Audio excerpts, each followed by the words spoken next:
बिस्मिल्लाहिर्रहमानिर्रहीम। अस्सलाम वालेकुम नाज़रीन, आपका मेज़बान आपका दोस्त शुजा हुमायूं अपने प्रोग्राम बी माई गेस्ट के साथ लाइव प्लस चैनल से आपकी खिदमत में हाजिर है।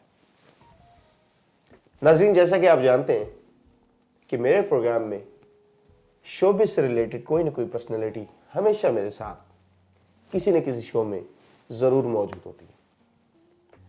और आज जिस पर्सनैलिटी से मैं आपको मुतारिफ कराने वाला हूँ वो ऐसी शख्सियत है कि सबसे पहले वो एक न्यूज़ कास्टर है। न्यूज़ कास्टर यानी ख़बरें आज तक आप जो सुनते हैं वो माशाल्लाह से पाकिस्तान टेलीविज़न पे न्यूज़ कास्टर भी हैं। इसके अलावा एक बहुत अच्छे एंकर भी हैं, बहुत अच्छे एक्टर भी हैं जिन्होंने थिएटर पे बहुत अच्छा काम किया। और सिर्फ शोबिज़ इंडस्ट्री से जब इनका दिल ना भरा तो उन्होंने अपना रुख बिजनेस की तरफ भी मोड़ लिया और फिर ये इरादा किया कि मुझे मज़ीद आगे जाना चाहिए। सो इन्होंने मज़ीद तरक्की की। आज अल्हम्दुलिल्लाह शोबिज़ के साथ साथ सेल्स एंड मार्केटिंग से भी इनका बहुत गहरा ताल्लुक है। बहुत ही यंग गाय, दिखने में जवान लगते हैं, शायद होंगे नहीं लेकिन कोई बात नहीं, ये तो आप जब देखेंगे आपको पता लग जाएगा। मेरे साथ मौजूद है जनाब शाहिद जावेद मलिक साहब, एक बहुत खूबसूरत पर्सनैलिटी। आए आज इनसे गुफ्तगू करते हैं और देखते हैं कि इनसे हमें क्या कुछ मिलेगा सीखने को, क्या कुछ सुनने के, और तरक्की में आगे बढ़ने के लिए कौन कौन सी मनाजिल को ये तय कर चुके हैं और मज़ीद कहाँ तक जाना चाह रहे हैं। अस्सलाम वालेकुम पाकिस्तान। वालेकुम अस्सलाम, कैसे हैं शुजा, खैरियत से हैं आप? मैं बिल्कुल खूबसूरत सर, लेकिन शायद आपसे ज़्यादा नहीं। नहीं, आप भी बहुत खूबसूरत हैं। मैं अपने व्यूअर्स को बताना चाहूँगा कि शुजा ने शायद मेरे साथ ही करियर स्टार्ट किया था। हम लोगों ने एक इकट्ठे ड्रामा किया था और ये ड्रामा हम लोगों ने PNCA में शायद किया था। जी जी, ड्रामा सीरियल गठड़ी पंजाबी ड्रामा था। अल्लाह अकबर 2011 पे लेके साहब मुझे ऐसा ही है। इतने पुराने हम दोनों। और 2011 से ही हम लोगों ने शायद करियर ही उन्हीं दिनों में स्टार्ट किया। आज कितने अरसे के बाद मुलाकात हो रही है आपसे? जी एग्जैक्टली कोई आई थिंक 2 से 3 साल बाद हो रही है, लेकिन इन बिटवीन होती रहती है, लेकिन ऐसे मुलाकात नहीं हुई जिसमें हम डिस्कशन कर सकें कुछ। शायद भाई आपका बहुत बहुत शुक्रिया। सबसे पहले आपने अपने कीमती लम्हात में से टाइम निकाला। थैंक यू सो और मच। आप तशरीफ़ ले आए। आपका शुक्रिया, आपने मेहमान नवाजी की मेरी, बुलाया मुझे। शायद भाई आप जैसे कामयाब लोगों की हमें ज़रूरत है, इस मुआशरे को बहुत ज़रूरत है, क्योंकि हमारे मुआशरे के अंदर कोई इस तरह के लोग, कुछ लोग हैं जो कुछ करना नहीं चाहते, लेकिन कुछ हैं जिनके अंदर तड़प है कि मैंने कुछ करना है, और जिनके अंदर तड़प है वो करता है बंदा। शायद भाई सबसे पहले आपका ताल्लुक माशाल्लाह से न्यूज़ कास्टिंग की दुनिया से रहा। जी रहा, लेकिन मैं अपने व्यूअर्स को बताता चलूँ, आजकल मैं न्यूज़ कास्टिंग नहीं कर रहा। मैंने न्यूज़ कास्टिंग की है, मैंने एज ए एंकर भी काम किया 1-2 TV चैनल्स के साथ, मॉर्निंग शोज़ भी मैंने किए, और उसके अलावा मेरा ताल्लुक थिएटर से भी रहा।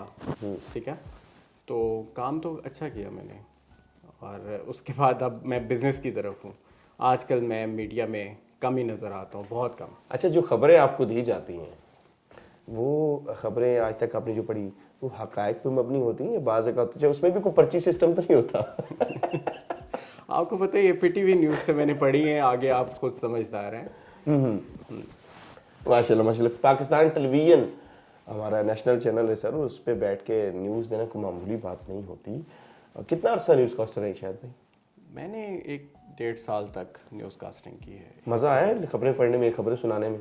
शौक़ था शोहरत का तो आपको पता ही है, जो एक उसके बाद एक्टिंग स्टार्ट की, एक्टिंग में काम किया, एक्टिंग में 1-2 प्लेस भी किए, उसके बाद थिएटर किया, और बस शौक। मैंने सिर्फ ये काम एज ए सेकेंडरी रखा, मैंने कभी भी इसको अपना प्रोफेशन नहीं बनाया। मैंने इसको एज ए हॉबी ज़रूर रहा हूँ मैं मीडिया में, अपना शौक़ पूरा किया। लेकिन आपको पता है अच्छे तरीके से कि इस पे अगर आपने अर्निंग करनी हो, उस दौर में 11, 12, 13 की बात है या 14 की बात है, अगर आपने अर्निंग करनी हो तो ये जो सोर्स है, मतलब यहाँ से आप शुरू में स्ट्रगल करते हैं। तो फिर साथ साथ जॉब की, अब बिज़नेस कर रहा हूँ, अल्हम्दुलिल्लाह ऑल गुड। माशाल्लाह माशाल्लाह। थिएटर माशाल्लाह आपने बहुत किया सर। न्यूज़ कास्टिंग या थिएटर, खबरें पढ़ने में ज़्यादा मज़ा है या थिएटर करने में? दोनों का एक अपनी अपनी जगह अलग से चार्म है। न्यूज़ कास्टिंग में भी आपको मज़ा आता है, न्यूज़ कास्टिंग के बाद आप प्रोग्राम होस्ट भी करते हो, एंकर भी बनते हो, लेकिन जो थिएटर का मजा है वो तो आपको पता है, लाइव परफॉर्म आप कर रहे हो, एकदम से रिस्पांस आ रहा है, आपने ज़रा सा ब्लफ किया इधर से ऑडियंस से, आपको एकदम से रिस्पांस आ जाएगा। यानी जो मजा है वो लाइव रिस्पॉन्स का है। ऑफ कोर्स वो तो आपको फौरन पता चल जाता है आप क्या कर रहे हो, जब आपको तालियां बजती हैं, तालियों की गूंज से आप एंटरटेन हो जाते हो, मोटिवेशन मिलती है, मोटिवेशन मिलती है कि आपने किया क्या। कभी खबरों में भी ऐसा हुआ कि आप लाइव टेलीकास्ट होती है ना न्यूज कास्टिंग की, लाइव पढ़े हो, उसमें कोई लाइन अगर गलत हो जाए तो आप उसको कवर कर जाते हैं, ये पीछे से उन्होंने अक्सर आपको कहा नहीं रोक दो यार, ये आपने ठीक नहीं पड़ी, इसको ठीक करके पढ़े। नहीं, कवर करना पड़ता है, आप लाइव जा रहे हो, ब्रॉडकास्ट हो, आपको कवर करना पड़ता है, हो जाता है, काफ़ी मिस्टेक्स हुई हैं, मेरे से भी हुई, न्यू कमर से हम लोग होती थी मिस्टेक्स। शुरू में 12 बजे वाले बुलेटिन पढ़े, फिर ऐसा ऐसा इम्प्रूव किया उन्होंने टाइम, तो स्पोर्ट्स न्यूज़ पढ़ी मैंने। मंसूर अली ख़ान ने भी उन्हीं दिनों में करियर स्टार्ट किया था मेरे साथ पीटीवी पे, तो हम लोगों ने इकट्ठे स्टार्ट किया था। यहाँ से देन आपने मूव किया बिजनेस साइड पे, वजह क्या थी? इस फील्ड से आपका दिल नहीं भरा, आप पेट मैंने नहीं भरा कभी भी मतलब लाइक ये नहीं सोच के आया था इस फील्ड में कि मैं प्रोफेशनली चलूँगा इस फील्ड में। शौक था, मीडिया पे आने का शौक था। पहला जो मैंने इवन ऐड किया था वो लिप्टन का किया था, लिप्टन, अली हैदर हदीका कैनी के साथ, अरे वाह। इमरान अब्बास भी थे बीच में, तो वहाँ से मैंने स्टार्ट किया, फिर थिएटर, फिर मतलब सारे शौक पूरे किए मैंने। उसके बाद बिज़नेस मेरा पैशन है। बिज़नेस वो सोर्स है जहाँ से बंदा अर्निंग कर सकता है, और बल्कि जॉब भी मैंने किया, लेकिन जॉब कुछ अर्सा करने के बाद मैं बिज़नेस में आ गया। आजकल बिजनेस शायद भी वैसे एक सवाल पूछना चाहूँगा जो हमारे नौजवान हमारा प्रोग्राम देख रहे हैं, वैसे जॉब और बिजनेस, मैक्सिमम हमारा मुआशरा जॉब को प्रेफर करता है, जॉब करनी है, जॉब करनी है, जॉब करनी है, डिग्री लेते हैं, जॉब की तरफ जाना है, लेकिन जॉब के अंदर उनको वो अचीवमेंट नहीं मिल पाती ना, वो फाइनेंशियल फ्रीडम मिल पाता है। शुजा, आप ठीक कह रहे हैं, this is what our mindset is. हमें बचपन से ट्रेनिंग दी जाती है ज़हनी तौर पे, जो कि हमें नहीं पता होता, लेकिन हम ट्रेंड हो रहे होते हैं, बेटा स्कूल जाओ, पढ़ो ताकि अच्छी नौकरी मिले। वहाँ से एक बच्चे का माइंड प्रिपेयर होता है कि मैंने नौकरी के लिए पढ़ रहा हूँ, ठीक है। अच्छा, अब ये नहीं कि तालीम एक अच्छा इंसान बनाती है, आप ज़रूर पढ़ें, एजुकेट करें अपने आप को, पढ़ाई मुकम्मल करें, सिर्फ इसलिए करें कि आप एक अच्छे इंसान बन सकें, मुआशरे को एक अच्छा इंसान मिल सके, ठीक है, उसलिए पढ़ाई करें। लेकिन कभी भी इस माइंडसेट के साथ पढ़ाई करना कि मुझे बड़े हो के एक अच्छा अफसर बनना है, नौकरी करनी है, नहीं। आप बिज़नेस की तरफ क्यों नहीं आते, अपनी जनरेशन को बिज़नेस की तरफ क्यों नहीं लेके आते? जिन कंट्रीज़ ने तरक्की की है उसमें ज़्यादातर इंडिविजुअल्स बिज़नेस की तरफ जाते हैं, आप बेचने की तरफ आएँ। अब चाइना क्या कर रहा है इस टाइम पूरी दुनिया में?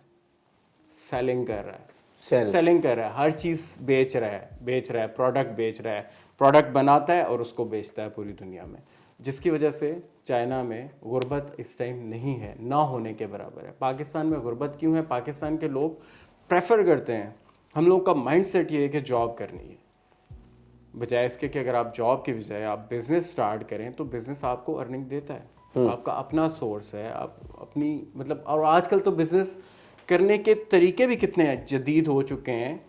आप ज़रा सा सोचें कि आपको फेसबुक अर्निंग दे रहा है, आपको यूट्यूब अर्निंग दे रहा है, सोशल मीडिया आपको मतलब लाइक इंस्टाग्राम अर्निंग दे रहा है, आपको सोशल मीडिया से अर्निंग हो रही है।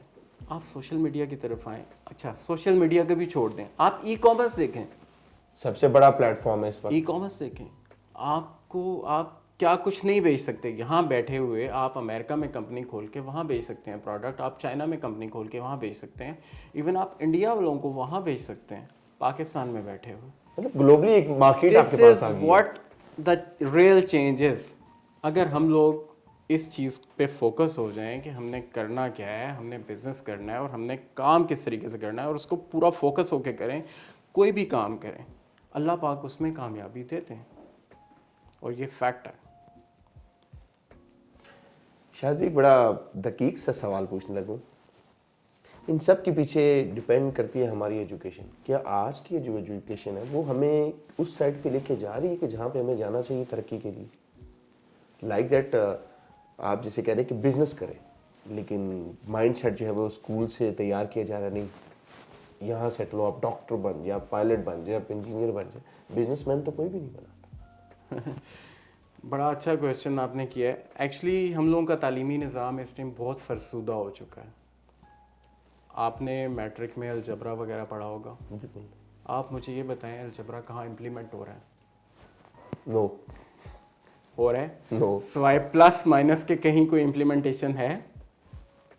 ठीक है, जो कुछ हम पढ़ रहे हैं, ठीक है, क्या वो हमारा रियल टाइम लाइफ पे इम्प्लीमेंटेशन हो रही है उन चीज़ों की, उन सब्जेक्ट्स की? नहीं। हमें अपने तालीमी निज़ाम को इम्प्रूव करने की ज़रूरत है।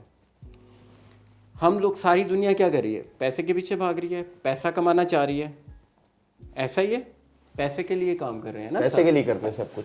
क्या हमें फाइनेंशियली ये पढ़ाया जाता है स्कूल कॉलेजेस में यूनिवर्सिटीज़ में कि पैसा कैसे कमाना है? बिल्कुल नहीं पढ़ाया जाता। पढ़ाना चाहिए या नहीं? यही सब्जेक्ट है, यही जरूरत है। खवातीन हज़रात, वक्त की असल जरूरत। तालीम की बात हो रही है, गौर कीजिएगा जरा। सर शहद जिस टॉपिक पे बात करने जा रहे हैं, गौर से सुनिएगा। जी सर। मैं ये कहना चाह रहा हूँ कि हम लोगों को जब कॉलेज यूनिवर्सिटीज़ में स्कूल्स में प्रॉपर फाइनेंशियल एजुकेशन की सख्त ज़रूरत है। पैसा कैसे कमाना है, पैसे को मैनेज कैसे करना है, no one knows, no one didn't know about it, किसी को पता ही नहीं है। ठीक है, और होता क्या है, जब आपके पास पैसा आ गया, आपको मैनेज करना भी नहीं आता कई लोगों को, वो फिर गरीब हो जाते हैं। अल्लाह, ये भी एक स्किल है। ये फैक्ट है, जिसके पास पैसा आ गया उसको अगर मैनेज नहीं करना आया वो नीचे आ जाएगा। ठीक है, तो ये इसलिए आपको फाइनेंशियल एजुकेशन की ज़रूरत होती है, जो कि बिल्कुल भी नहीं करवाई जाती। ठीक है, तो ये चीज़ें हैं जिसको हमारे एजुकेशन सिस्टम को इम्प्रूव करना चाहिए। हम लोगों को जो अपनी हिस्ट्री ठीक बतानी चाहिए। ठीक है, अपना मतलब ये जो पैसा कमाना कैसे है, पैसा खर्च कैसे करना है, पैसा बचाना कैसे है, जब ये नहीं पता होगा तो आप दुनिया में आगे कैसे सक्सेसफुल होंगे? शायद भाई कुछ लोग पैसा कमा लेते हैं, कुछ लोग ऐसे होते हैं जिनके पास वन टाइम आ जाता है, फिर वो पक्का महफूज ही कर लेते हैं, उसको यूटिलाइज नहीं कर पाते। तो ऐसे लोग कामयाब नहीं हो सकते ना। कामयाबी क्या है? मैं आपको बताता हूँ। जब बरकत का एक कॉन्सेप्ट है, ठीक है, आप जब अपने पैसे से को यूटिलाइज करेंगे, सर्कल में, बिजनेस में लेके आएंगे। फॉर एग्जांपल आप रियल एस्टेट में देख लें, रियल एस्टेट की ट्रेडिंग अगर आप करते रहेंगे आप सक्सेसफुल होंगे। ठीक है, मतलब एक बंदे ने अगर कोई प्लॉट ले लिया, जो हम लोग के ट्रेडर्स लोग भाई करते हैं, जो इन्वेस्टर्स कर रहे हैं, थोड़ा सा ऊपर गया बेच दिया, थोड़ा सा डाउन होता है, वो भी एज ए बिजनेस कर रहे हैं, थोड़ा सा नीचे आया प्लॉट, फिर परचेज कर लिया। तो ये जो इस टाइम भी लोग कह रहे हैं रियल एस्टेट में इस टाइम वो वाला टाइम नहीं है, पीक टाइम नहीं है और आपको रियल एस्टेट से निकल जाना चाहिए। ठीक है, उसमें भी इस टाइम परचेजिंग टाइम है। ठीक है, बाय करने का टाइम, बाय करने का टाइम है। आपने कब बाय करना है, कब आपने सेल करना है। जब आप बाय और सेल कर रहे हैं ना, तो इन बिटवीन आपके काफ़ी सारे लोग इंटरेक्ट कर रहे हैं। जो कमीशन जा रहा है प्रॉपर्टी एडवाइज़र को, वो जा रहा है। ठीक है, दूसरी साइड से एडवाइज़र को जा रहा है। आपका पैसा सर्कल कर रहा है, 3-4 लोगों में सर्कल हो रहा है। आपके पैसे की वजह से लोगों के चूल्हे अगर जल रहे हैं, अगर आपका पैसा की वजह से लोगों के चूल्हे जल रहे हैं तो आप सक्सेसफुल हो और आपको ऑटोमेटिकली पैसे में बरकत होती है। आपने पैसा बैंक में रखा हुआ है, जैसे कि अभी इंटरेस्ट रेट बहुत ज़्यादा हाई थे पिछले दिनों, और आहिस्ता आहिस्ता शुक्र अल्हम्दुलिल्लाह कम होता जा रहा है। सूद का निज़ाम पाकिस्तान से सूद कम होता जा रहा है। जैसे जैसे सूद की शरह कम हो रही है, तो वैसे वैसे आपकी मतलब इकोनॉमिकली आप बेहतर होंगे। आप पैसे को बिजनेस में लेके आएंगे और बिजनेस से पैसे को ग्रो करेंगे और लोगों का फ़ायदा होगा। अगर आप पैसा स्टक करके बैठ जाएंगे, आपके सवाल की तरफ आ रहा हूँ, अगर आप पैसा स्टक करके बैठ जाएंगे और लोगों को उस पैसे से बिजनेस नहीं करेंगे या उस पैसे को सही तरीके से यूटिलाइज नहीं करेंगे, तो आपको कोई फ़ायदा नहीं है उसका। ना आपको फ़ायदा है, ना आपकी वजह से लोगों को फ़ायदा है। इनफैक्ट वो पैसा ऐसा आपसे ही चला जाएगा। कम हो रहा है, ऑफ कोर्स कम हो रहा है, क्योंकि पैसे की डिवैल्यूएशन होती है। शायद में रियल एस्टेट के अंदर बहुत से लोग आते हैं, लेना चाह रहे हैं, अपना घर लेना चाह रहे हैं, प्लॉट लेते हैं, लेकिन अक्सर ये चीज़ देखने में आई, क्योंकि मेरी फील्ड नहीं है, ये आपकी फील्ड है। अब मैं बात करूं कि रियल एस्टेट में फ्रॉड होता है। मैंने लोगों से सुना फ्रॉड हो गया, मैंने वहाँ पैसे दिए थे, फाइल ली, फ्रॉड हो गया मेरे साथ। ये फ्रॉड क्या होता है रियल एस्टेट में, कैसे होता है? आपने लाइक स्कैमर्स सुने होंगे। स्कैमर्स किस फील्ड में नहीं है? हर फील्ड में। हर फील्ड में। अब हर फील्ड में कहीं ना कहीं फ्रॉड चल रहा है। रियल एस्टेट से इसको ज़रा ज़्यादा जोड़ा जा रहा है। और ये नहीं है कि ऐसा नहीं है, ऐसा बिल्कुल हुआ है। इस किस्म फेक किस्म की सोसाइटीज़ आई। लोगों को भी चाहिए थोड़ा सा विजन ब्रॉड रखें अपना। सिर्फ उन सोसाइटीज़ में काम करें जहाँ जिन सोसाइटीज़ का एनओसी है। ठीक है, जिन सोसाइटीज़ का एनओसी है, जो ब्रांड्स हैं, जो बड़े ब्रांड्स हैं, उनके साथ काम करें। जिनकी रेपुटेशन अच्छी है उनके साथ काम करें। और ये गलतियां हम लोगों से भी हुई, मेरे से भी हुई बिजनेस में, कि अनब्रांडेड लोगों के साथ काम किया लेकिन उसमें फ़ायदा नहीं होता, उल्टा नुकसान हम लोगों ने भी खाए हैं।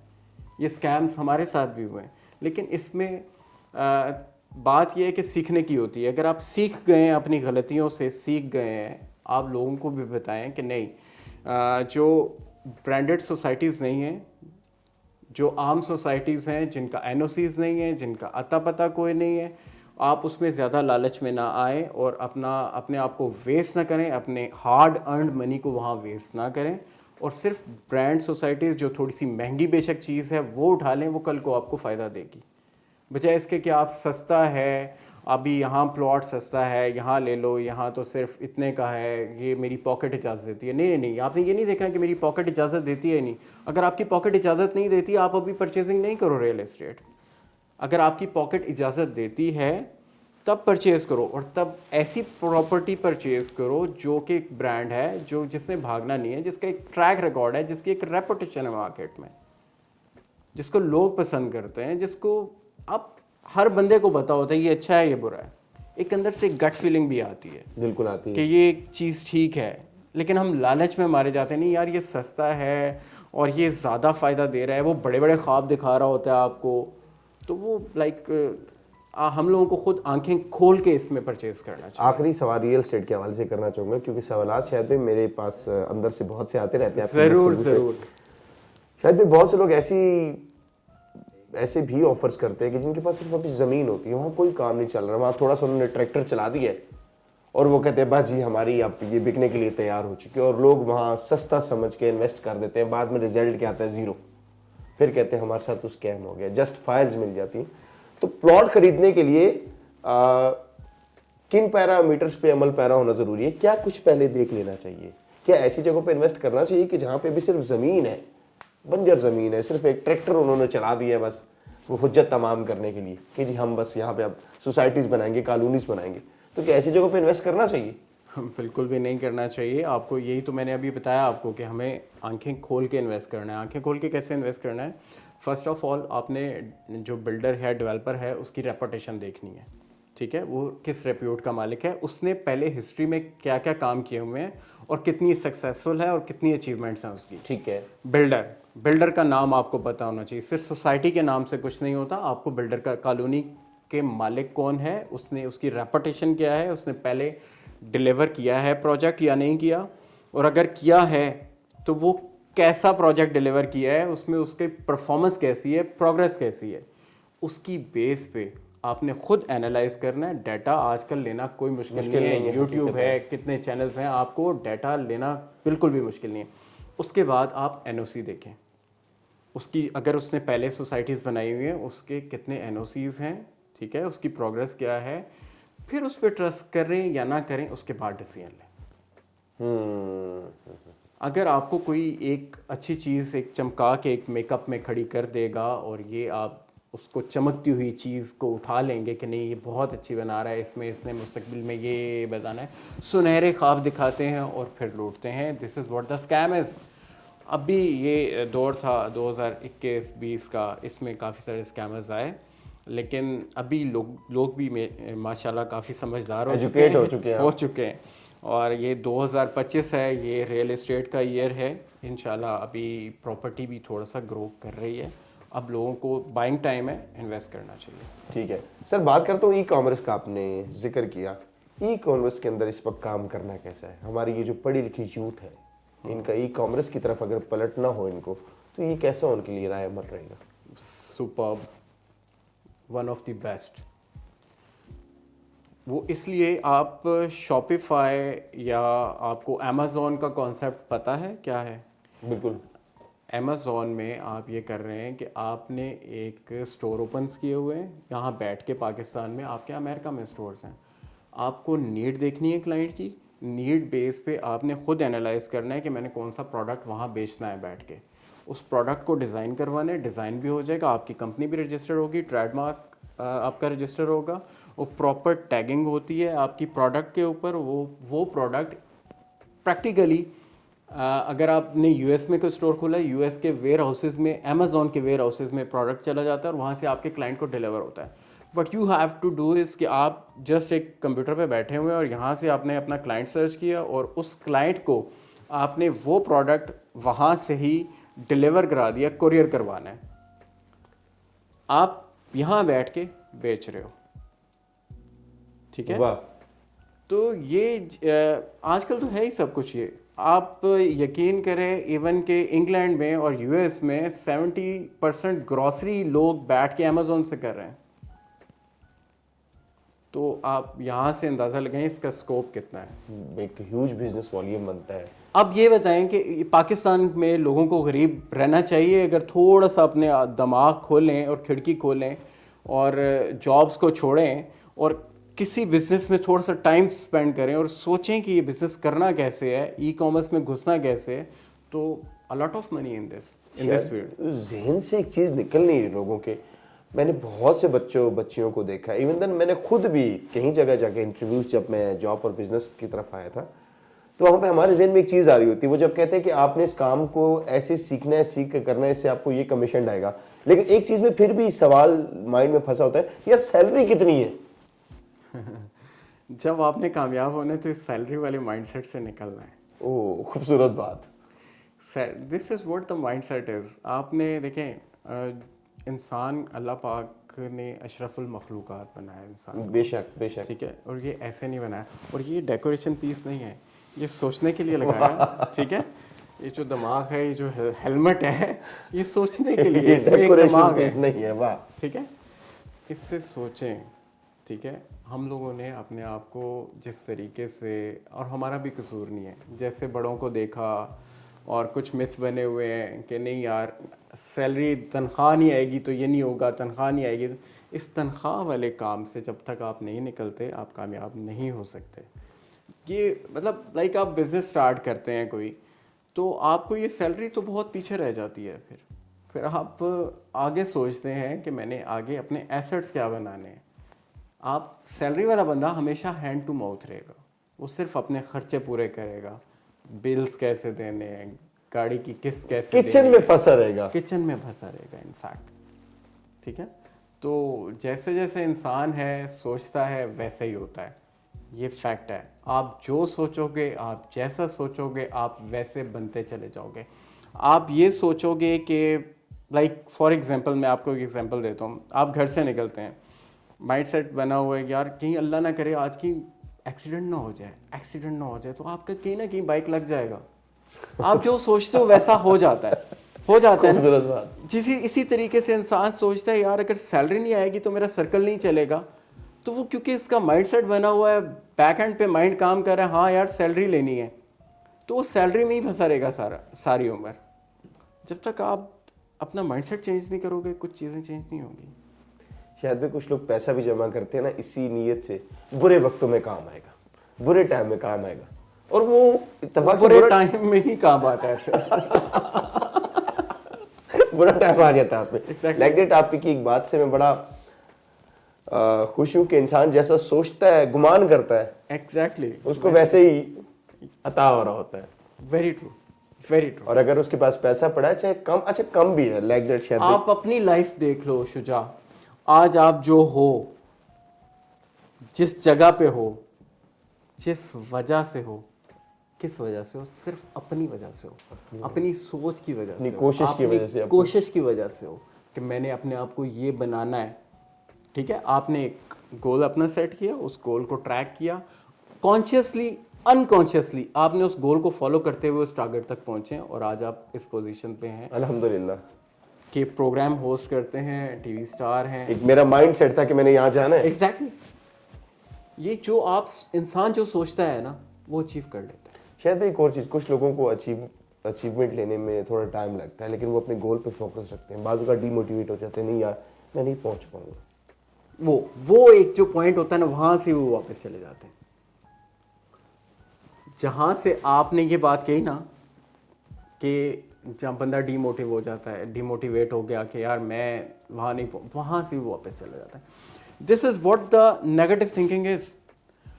देखिए एक इंसान है ना, उसके जहन में एक सारे दिन में 60,000 ख्यालात आते हैं। 60,000। यस। अब आप पे है कि आपने उनको कैसे कैटर करना है उन ख्यालात को, ठीक है। अगर आप किसी पॉजिटिव थॉट्स को फॉलो करते रहेंगे तो आप एक पॉजिटिव पर्सनालिटी बन जाएंगे। यहाँ ही हमारी तरबियत शुरू होती है। अगर आप किसी नेगेटिव थॉट को फॉलो करते रहेंगे तो आप नेगेटिव पर्सनालिटी बन जाएंगे। आपने अपने ख्यालात, थॉट्स का ख्याल रखना है, ठीक है। जैसे लाइक कोई भी कामयाब इंसान है ना, वो अपने जिस्म का ख्याल रखेगा, एक्सरसाइज करेगा रोज़ाना। उसी तरीके से हम लोगों को अपने ब्रेन का भी उतना ही ख्याल रखना है। इसमें नेगेटिविटी आएगी, उसको किल कैसे करना है ये हमें पता होना चाहिए। और जब तक आपको ये आर्ट नहीं आता, आप सक्सेस नहीं अचीव कर सकते। अब व्हाटएवर, अगर आपको ख्याल आ रहे हैं, हम एक इंसान को कितने नेगेटिव ख्याल आते हैं, इवन ऐसे ख्याल आते हैं अगर ये सामने स्क्रीन पे डिस्प्ले होने शुरू हो जाए ना तो आप परेशान हो जाएंगे, लोग देख नहीं सकेंगे। शायद भी एक और चीज़, आखिरी सवाल बस। अब मेरे अंदर तो गुफ्तगू से सवाल पे सवाल आता जा रहा है, बड़ा नॉलेज मिल रहा है, ऐसे लोगों के साथ बैठ के बड़ा मज़ा आता है। शायद भाई कुछ लोग कहते हैं यार मेरे पास तो पैसे ही नहीं है, मैं कारोबार कहाँ से करूँ, या मेरे पास लाख रुपए अगर पड़ा है मैं वो भी कहीं लगा दूंगा, वो खुदा न खास्ता डूब गया तो फिर मैं क्या करूँगा। शुजा, इसमें देखिए बिजनेस करने के तो बहुत असूल होते हैं ना। सबसे पहले मैंने आपसे बात की कि माइंडसेट होना चाहिए बंदे का, ठीक है। अब जब माइंडसेट है तो अगर आपके पास कोई नेगेटिव थॉट्स आ रहे हैं कि यार मैं नहीं कर सकूंगा, आपके अंदर रिस्क टेकिंग एबिलिटी नहीं आ सकती है। जब तक आप थोड़ा बहुत रिस्क टेकिंग एबिलिटी आपके अंदर नहीं आएगी तो आप काम नहीं कर सकते हो, ठीक है। हम लाइक हमें लाइफ में थोड़ा बहुत आगे बढ़ने के लिए रिस्क लेना पड़ता है, रिस्क तो लेना पड़ता है, ऑफ कोर्स लेना पड़ता है। इसके बगैर तो आप सक्सेसफुल हो ही नहीं सकते। अगर आप देखें कंफर्ट जोन में रहोगे, ठीक है, तो आप तो बस घर ही बैठे रह जाओगे। एक जो शिप होता है सबसे ज़्यादा कंफर्ट जोन में वहाँ और सबसे ज़्यादा महफूज कहाँ है, वो पोर्ट पे। एक जहाज़ है, अगर वो कहे कि मुझे कुछ नहीं, वो सबसे ज़्यादा महफूज कहाँ है, अगर वो खड़ा हुआ है एयरपोर्ट पे तभी महफूज है ना। सही है। तो बस फिर आप खड़े रहो, घर में बैठे रहो, रिस्क नहीं लेना, आगे नहीं बढ़ोगे। मेरे नाज़रीन भी कहेंगे शुजा भाई ने एक और करके पूरा प्रोग्राम आधे पौने घंटे का कर दिया। शायद भी कुछ लोग, अच्छा ये सवाल मैं बिल्कुल बिजनेस से, नेचर से हटके करने लगा हूँ और इसी पे मेरे ख्याल में मेरी गुफ्तगू तमाम। शायद भाई आजकल बहुत से ऐसे बच्चे भी हैं कि जिनकी जब कहीं शादियां हो रही होती हैं तो जब उनका रिश्ता जाता है तो वो पूछते हैं लड़का करता क्या है। हम जब कहते हैं वो बिजनेस करता है तो आगे से जवाब कहते नहीं वो ठीक है, करता क्या है, नौकरी है देखो। देखें अगर आपके पास कोई आ गया है, मतलब रिश्ता आ गया है, यही तो माइंडसेट है यहाँ ही। तो मतलब लाइक लोग कहते हैं कि यार जॉब हो बंदे के पास तब वो कामयाब है, वो ये नहीं देख रहे कि अर्न कितना कर रहा है। मेरे एक दो दोस्त हैं यूट्यूबर्स हैं, अभी उनकी शादी हुई रिसेंटली, तो वो जनाब उनकी जब भी रिश्ता हो रहा है तो वो आके यही पूछ रहे हैं यूट्यूब पे काम करता है, लेकिन ये बताएं करता क्या है, किसी बैंक में नौकरी कर रहा है या कहाँ कर रहा है। यहाँ ही तो आके लोग फंस जाते हैं। ये हम पाकिस्तानी का माइंडसेट ऐसा ही है, लेकिन इस माइंडसेट से निकलना होगा हम लोगों को। ऑफ कोर्स एक पेरेंट्स को अपनी बेटी के लिए सिक्योरिटी चाहिए होती है, तो आप अर्निंग सोर्स आपको पता होना चाहिए। आप बता दें ये मेरा अर्निंग सोर्स है, बैंक स्टेटमेंट दिखा दें ये मेरी बैंक स्टेटमेंट है, इस तरीके से रिश्ते करवाएं तब हो सकते हैं। मतलब करता क्या है इसका, इससे बढ़कर आंसर नहीं हो सकता। वो तो वालिदैन तक पहुंचने से पहले माशाल्लाह लड़की आपका इंटरव्यू कर लेती है। आप करते क्या है, इन सम केसेस इनकम क्या है आपकी, और उसके बाद अगेन से एक जवाब बताया। मैंने तो पता नहीं क्यों आपको देख के पहले दिन ही ऐसा लगा जैसे ये वो है कि जिसको मैं चाहती हूँ। खैर शायद भी बड़ी अच्छी गुफ्तगू रही आपके साथ। इस वक्त जो लोग बिजनेस की तरफ आना चाह रहे हैं, जो हमारी यंग यूथ है, उनको आप क्या पैगाम देना चाहेंगे, उनको करना क्या चाहिए अपने ड्रीम्स को अचीव करने के लिए? ऑफ कोर्स गोल सेटिंग करनी चाहिए।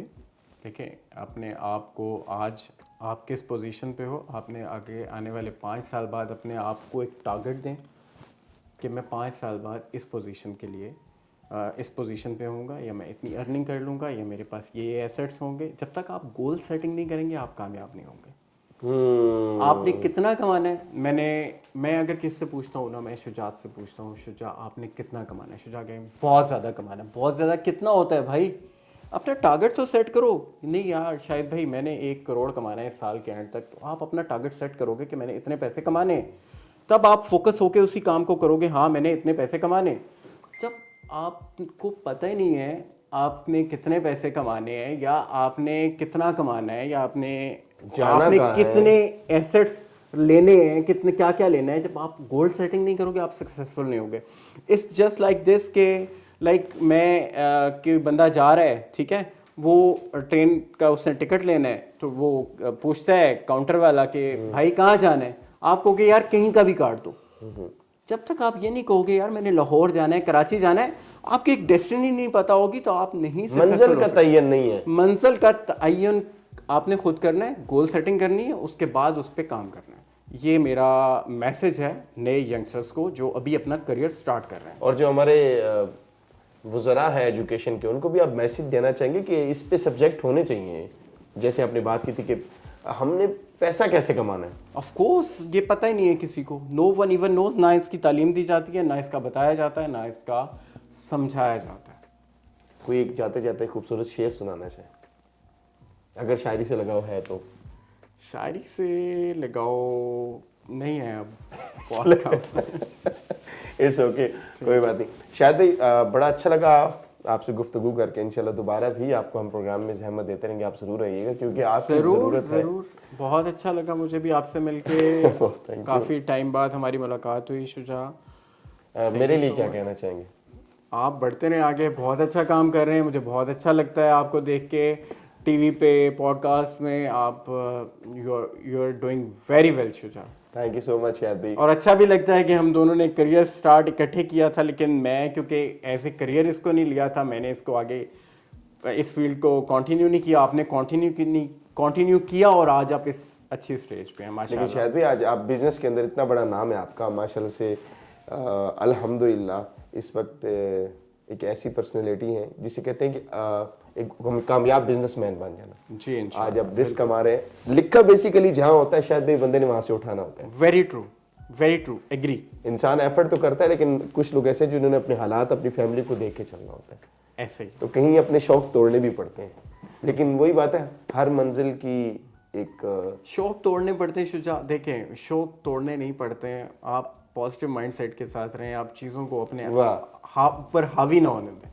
आप किसी भी पोजीशन को, किसी भी सिचुएशन को अपने ऊपर हावी ना होने दें, बेशक वो कितना ही गमगीन लम्हा क्यों ना हो, आप उसमें से भी कुछ अच्छा पॉइंट निकालें और आगे बढ़ते रहें, आगे बढ़ें। ख़वातीनो हज़रात, जाते जाते वही मैसेज, अल्लाह दवास्ता शो पूरा देखा करो और मेरे चैनल लाइव प्लस को ज़रूर सब्सक्राइब करें, लाइक करें, शेयर करें। अगले मेहमान के साथ इंशाल्लाह फिर से आपकी खिदमत में हाजिर होऊंगा। जाते जाते अपना बहुत सारा ख्याल रखिएगा। अल्लाह हाफिज़।